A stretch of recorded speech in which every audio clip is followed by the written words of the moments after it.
Tip number 4. Oh, sweating.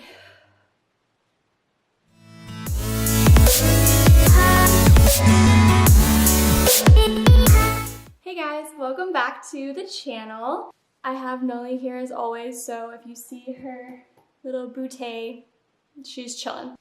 So I mentioned before how I wanted to do a series on here that kind of was like social media tips related because if you don't know, I work as a social media coordinator at an advertising agency. So basically I do a lot of copywriting and then as well as run the social media accounts that we have, so like our clients and whatnot. So I feel like I have a lot of like knowledge and all of that in the social media sphere. So I wanted to do a series like that to maybe try and help you guys if you have any like social media related questions and stuff like that. Today's video is going to be, and I have like notes here that I wrote out for myself, but it's 5 Instagram marketing tips. So tip number 1.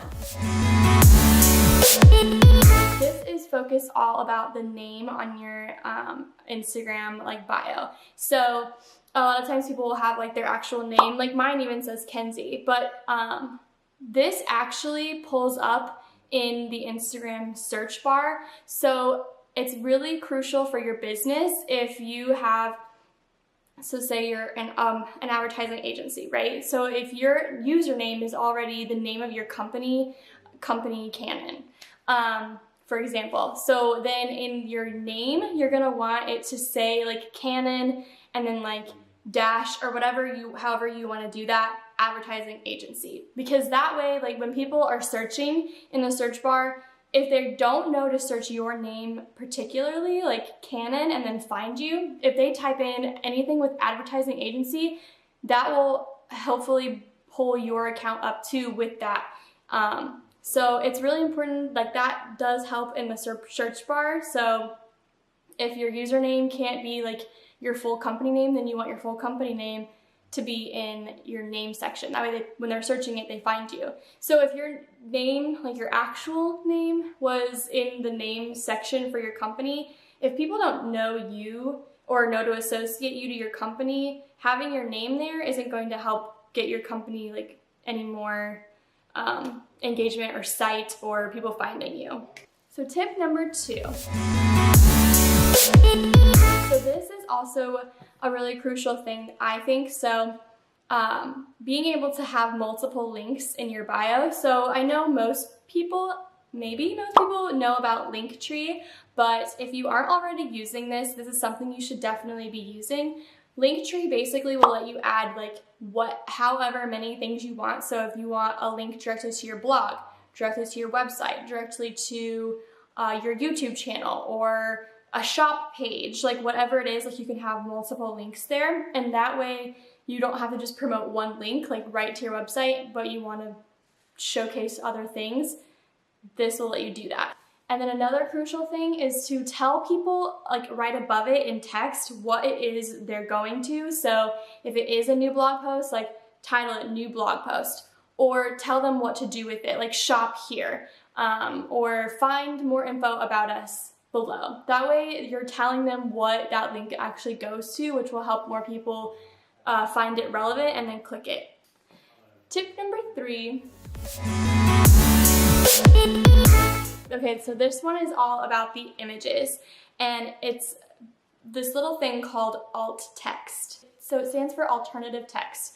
And basically what it does is it's telling Google or any other search engine, so in this case Instagram, what is actually in the image. And you want it to be specific. So say it's a picture of pancakes, and you just said pancakes, but they were actually like blueberry pancakes with powdered sugar on them. You'd want to say stack of blueberry pancakes covered in powdered sugar.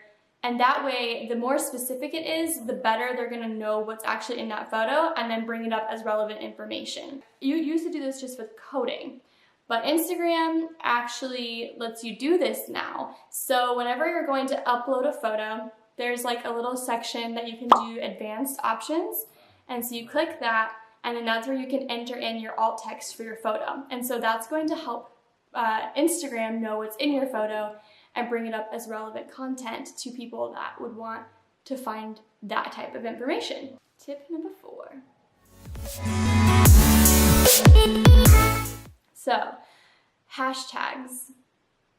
You hate them, you love them, I don't know, but you gotta have them. So, do your hashtag research. Like, don't just like go online and just grab a few or kind of just sit there and be like, positive motivation. What you want to do is find the hashtags that are actually trending right now, and that way when you use those on your photo, it'll pop it up. So the best way to do hashtag research, because everybody always says this, but you're like, I don't know how to do it. I don't know, do I just Google like best hashtags? You can do that, but for Instagram, I find the best way to do the most precise hashtag research is to go into your discovery section on Instagram, and the discovery section already populates to what is like relevant to you or similar to you, so you're going to be finding pictures and stuff on there that are similar to your content. So the hashtags will be hashtags that you should be using as well. So you go onto the discovery page and go through a few photos that pop up that you think are the most similar to your content. So if people like theirs, they're going to like yours, and see what hashtags they're using that got them to pop up on the discovery page, and go ahead and add those to your hashtag list, because that means that your photos are going to be more likely able to populate as well on the discovery page, which just gets you a lot more views and able to be seen, and it's something you totally want to happen for your photo.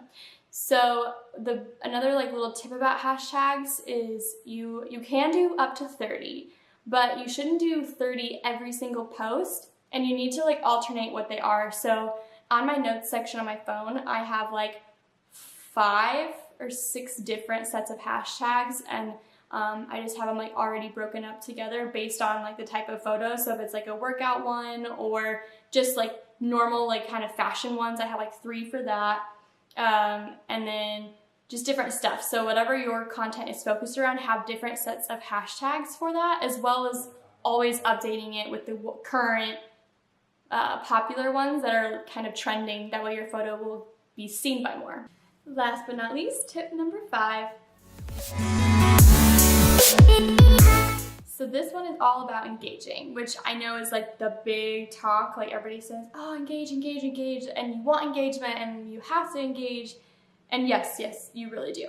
So how I can help you do that is, when you don't have all the time in the world to engage, make sure that the 30 minutes after you put up a new photo, you're engaging. That 30 minutes, respond to every single like comment that comes through, and go through and like people's photos and comment yourself, and just really spend like that time on there engaging with other accounts, because this will help your photo actually perform better. So if you are responding right away to those people, one, those people are going to come back because they're like, wow, this person they're online and they really care and they're here and they're present and I'm engaging with them, and that's awesome. So they're going to come back to your photo, which gives you better engagement. But also, Instagram is ranking your photo right as it's happening. So they're seeing that they're getting like multiple comments, because your reply back counts as a comment to your photo. So you're just boosting yourself in the algorithm. So it's really, really important to engage that 30 minutes after you post a photo. Wow, that was a lot. Thank you guys so much for sticking around and for listening to my 5 Instagram marketing tips. If you guys have any questions, definitely leave those below. I really love talking about this stuff. Like, again, it is my full-time job, so it's fun for me. Again, thank you guys so much for listening, and I'll see you next week. Bye.